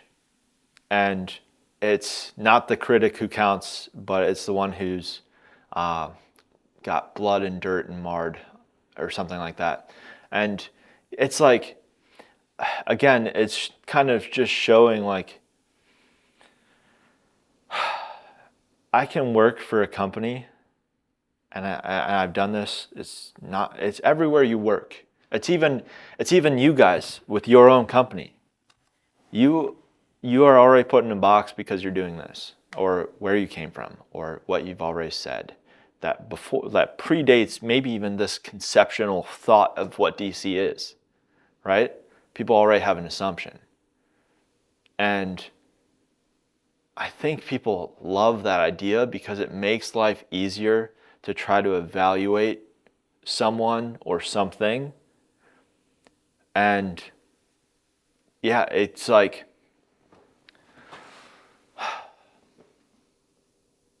let me do that to you.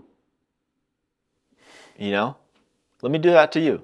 And this isn't like a big guy aiming down. I'm not a big guy. I'm like, as far as like, I'm not a big shot. I drive a regular car. I live in a regular townhouse.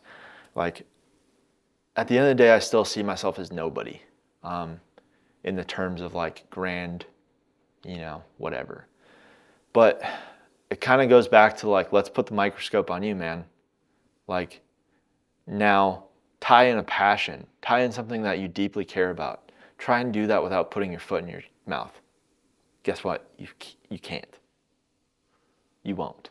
It's impossible.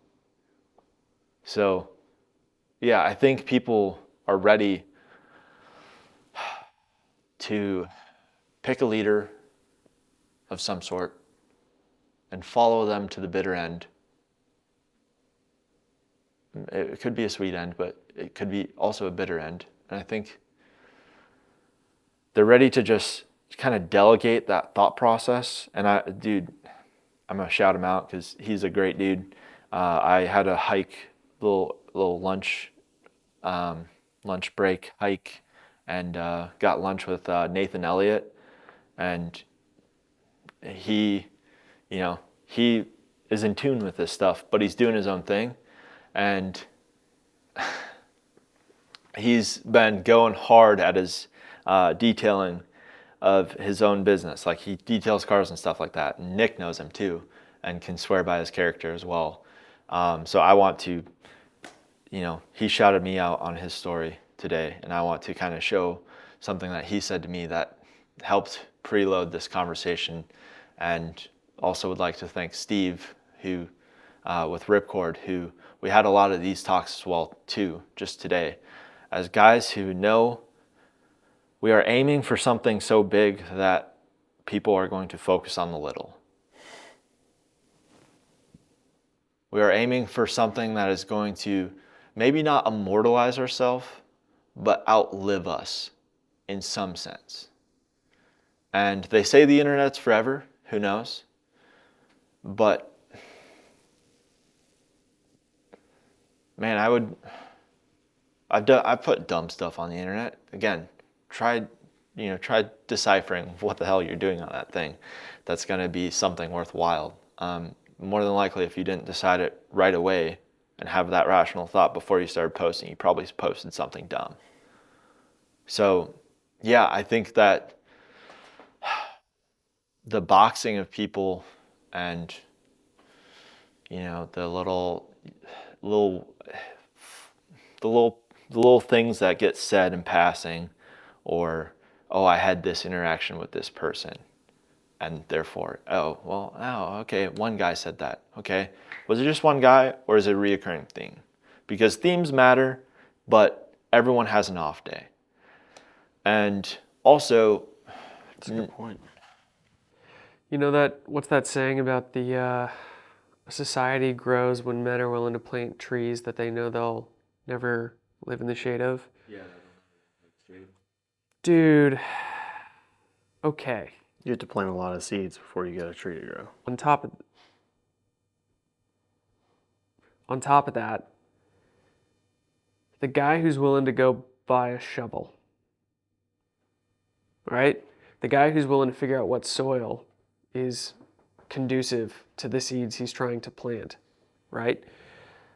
You dig one hole and it goes fairly well. You move 10 feet down the line and you hit a rock, right? The process of planting an orchard, yeah, man, you don't just decide and get it done in an afternoon. You're going to fail. Even if when you think you figure it out, it's going to take a lot of work. Now, the internet is a lot bigger and probably lasts a lot longer than an orchard. And I'm not trying to say that we are these big, great men that are able to plant trees. But dang it, that's the goal. I agree. I thoroughly agree. And I don't think you necessarily have to have every single thing necessarily like, yeah, this is what they're going to sit in the shade of, figured out. And I think, or I hope, that if I die old, I hope I can look back and say, yeah, I fucking tried.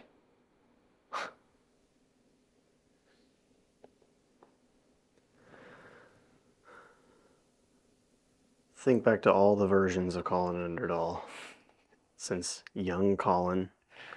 It's kind of funny. It's kind of humorous, but at the same time, it might be very sobering. Think about young Collin Underdahl feeling alone, feeling not quite like he has a home in terms of friends. Maybe not like a super strong sense of belonging, and feeling like you got the weight of the world on your shoulders. And think about Collin, who had just joined the Marine Corps. Felt like he found his place, and did in some ways, but inevitably ran into leaders who were happy to use and never give back. What advice would you tell the other versions of Collin? Because there's a lot of guys out there, a lot of kids, a lot of teenagers, a lot of young adults, even a lot of old men that are in that same stage. They're in that experiencing those same things. What would you tell them? Or what advice would you have for them?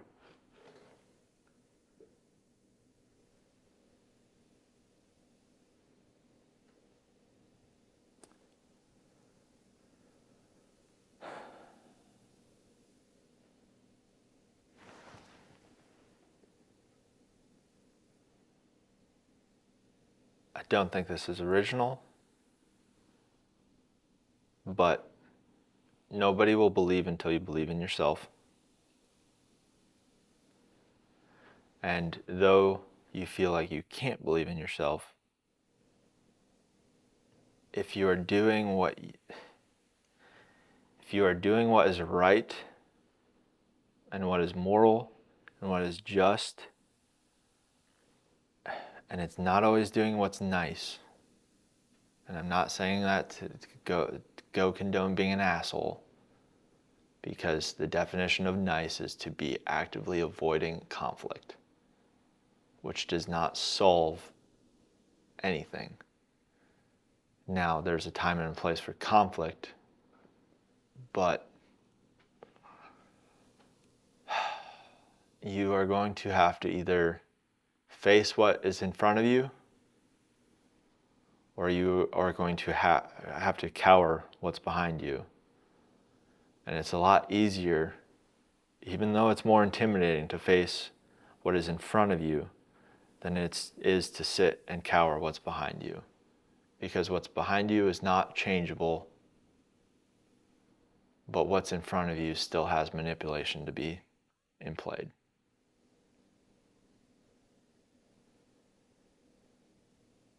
And I think I was afraid of what was behind me, or what had happened, or that it constructed on what may it constructed what may happen. And at a certain point, you just can't care, because it's either do something. Well, here, actually, this is a better way of putting it, and not an original thing again, but it's true. The consequences of your actions will obviously come, and they are of your choice. But know that doing nothing is also an action. Which one can you live with better? It sucks.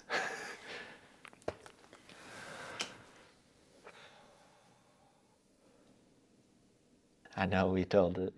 Just a quick one. It's going to be a short podcast. But let's end this on a positive note, because I think it is positive. Though we've covered the woes and the hardships of, my life, I'm sure there's someone out there who could, not saying it's not a one-upping game, but I'm sure someone could tell a sadder story than me. And I'm sure there's people with a sadder story than me who also have had better successes in their life by doing maybe similar things, maybe something else. Maybe I'm missing something. But you can choose to get yourself out of a bad place. And though I don't want to make it sound like I always had this sound resolution, but do not discredit the idea that there is bigger things to have faith in.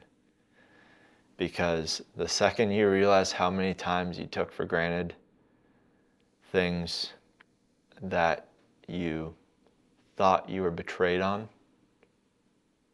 the more likely you look back and you're like, man, if that wasn't a fucking sign, I don't know what was. And I almost didn't get into the Marine Corps because I had all those ADHD things and education things. And I had struggled in my faith because of my cousin and because of the people that I lost early on. But I distinctly remember praying, God, if you exist, I think I need to join the Marine Corps. I think I could do something with it. And if you could just let whoever sees my waiver accept me in. And then to be a nihilist most of your time in the Marine Corps. You're like, fuck, please forgive me. So if you're struggling, don't put bigger concepts that you may not fully understand completely out of your grasp. And though you may look at it, and though you can meet plenty of people who represent, God poorly, there's so much wisdom in these old books that you're like, man, if I actually sit, quieted my phone, focused on this stuff, learned from the idea that people died for the food that I eat today, like literally just being like, I wonder if I can eat this berry. Like, nope, you can't. To the point where there's been wars that have been fought for freedoms that we take for granted every day. And if you can just start to realize those little things and those things that seem so far away from us, but have been there in front of us and in front of humanity for so long, you start to realize, like, okay, this isn't so hard. In the aspect, it's hard, but it's not that hard, and you will die, and you can die with a sense of honor and a sense of pride. And I don't really care for the word pride because it can be twofold, but you can take pride in knowing where you have succeeded, knowing where you have failed, and knowing that you left it on the table with the purest heart and intention. And if you feel spiteful, you might want to take a look into your heart. And that is where I think I finally found where this all turned into a positive. Even though all these sad things and, woe is me happened, it still turned me into who I am today. It gave me the strength to be able to talk about this stuff. I don't know if I'm the first person to cry on this podcast, but I did. I have no shame in saying that, because quite frankly, bottling it up sucks. And, it's okay to cry in front of people, because more than likely the person you cry in front of probably cries alone. So, dude, thank you for your openness and honesty, and even if only one person gets something of value out of this, it's more than well worth it. Bearing your soul, crying on a podcast, it's yet another example of you doing the hard thing for the betterment of other people. Yeah. Take that as a compliment. Yeah. Knowing how much the other kit stuff, Shakedown, got, and how much engagement. Hey, this guy seems pretty cool. You should have him on more. Hey, guess what? We didn't talk shit about gears, so. Bait and switch. Well, before we wrap up, we got a little gift for you. Well, I mean little, it is little. So we've got, we were going to give you these anyway because you're our buddy. We've got some new DC hats. I think you're the first